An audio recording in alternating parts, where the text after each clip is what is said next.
Hello everyone, स्वागत है आपका हमारे यूट्यूब चैनल पे। तो आज की वीडियो में हम कंटिन्यू करने जा रहे हैं ऑर्डर 16A, जो कि एक बहुत ही इम्पॉर्टेंट ऑर्डर है कोड ऑफ सिविल प्रोसीजर 1908 का। तो क्या कहता है ऑर्डर 16A? यही बात करता है कि अगर जो है कोई भी प्रिजनर या फिर किसी भी बंदे को डिटेन किया गया हो या फिर कन्फाइन करके रखा गया हो, उसकी अटेंडेंस एज अ विटनेस किसी भी सिविल केस में ज़रूरी हो, तो क्या प्रोविजंस हैं कोड ऑफ सिविल प्रोसीजर के अकॉर्डिंग, वो डिस्कस की गई हैं under order 16A। So without any delay let's start today's topic and that is the order 16A। Rule 1 जो है वो यही बताता है डेफिनेशन, जिसमें बताया गया है डिटेन्ड क्या होता है। पर्सन डिटेन्ड कब माना जाता है? जब उसे कोई भी प्रिवेंटिव डिटेंशन लॉ के अंडर डिटेन किया गया हो। एंड प्रिजन मतलब जेल क्या होती है?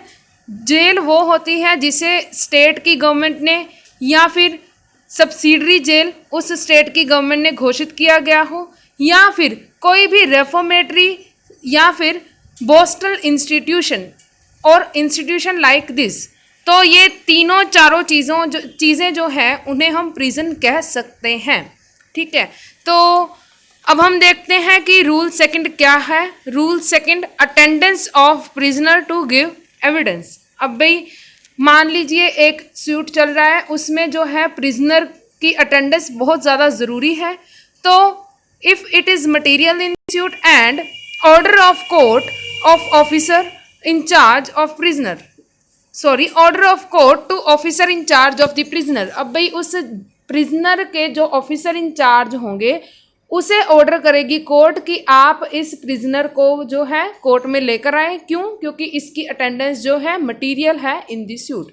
इसकी एक प्रोवाइजो है, अगर जो है वो जेल 25 किलोमीटर के बाहर है उस कोर्ट हाउस में, जिस कोर्ट हाउस में जो है उस प्रिजनर ने जाना है, उस कोर्ट ने बुलाया है जिसको, तो और साथ के साथ एग्जम्प्टेड अंडर रूल 4।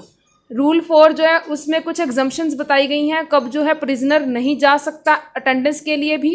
तो इन दोनों सर्कमस्टांसेस में जो है उस बंदे की उस प्रिजनर की जो है अटेंडेंस नहीं होगी बाय इन द कोर्ट। ठीक है, satisfaction of court that examination of such person on commission under rule 7 is not adequate। अब भाई अगर भाई कोर्ट ने बुलाना है किसी भी प्रिजनर को एज अ विटनेस, तो फिर कोर्ट की सेटिस्फैक्शन होनी चाहिए कि उस बंदे को या फिर उस प्रिजनर को एग्जामिन करने के लिए हमें कमीशन को इशू करने की कोई ज़रूरत नहीं है। अब भाई कमीशन का जो है ऑर्डर 26 आप देख सकते हैं, हमने उस पर भी एक वीडियो बनाई हुई है कि कैसे जो है किसी भी विटनेस को एग्जामिन करने के लिए कमीशन भेजता है कोर्ट। ठीक है, तो क्या उसकी एविडेंशियरी वैल्यू है, तो आप वो वीडियो हमारी प्लेलिस्ट में जाकर चेक कर सकते हैं। तो अब हम देखते हैं एक्सपेंसेस पेड इनटू कोर्ट। अब भाई it is obvious that the party for whose benefit order is to be issued for the attendance of the witness, for the attendance of the prisoner as a witness, तो वही party जो है expenses पे करेगी court में। अब उस expenses में क्या क्या इंक्लूड होता है? उस प्रिजनर के ट्रैवलिंग एक्सपेंसेस, एस्कॉर्ट एक्सपेंसेस और साथ के साथ कोई भी सफिशिएंट एक्सपेंसेस जो कि उस टाइम कोर्ट ने बताया गया हो कोर्ट के द्वारा कि ये एक्सपेंसेस जो है चार्ज होंगे। अगर जो है वो court subordinate to high court, तो फिर हाई कोर्ट जो है उस स्टेट की वो रूल बनाएगी कि कैसे जो है एक्सपेंसेस की डाइवर्जन होनी है। रूल 4 जो है वो यही बताता है state government power to exempt prisoners attendance to give evidence. मान लीजिए कोर्ट ने कहा कि ए जो है प्रिजनर उसे हमारे सामने पेश कीजिए क्योंकि उसकी अटेंडेंस जो है वो मटीरियल है।